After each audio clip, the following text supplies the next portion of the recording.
Pagdating sa Galaxy Hotel, napahanga kami sa laki at ganda ng lugar.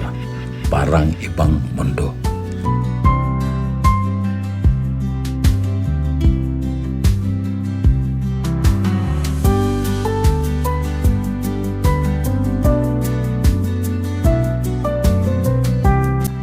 Isa sa pinakagusto ko ay ang Diamond Show.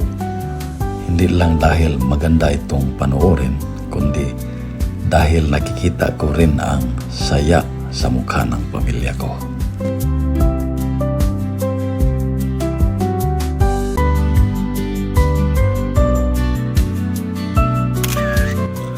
Maraming larawan ang pwedeng kunin, pero ang pinakahalaga ay ang mga alaalang hindi mabubura.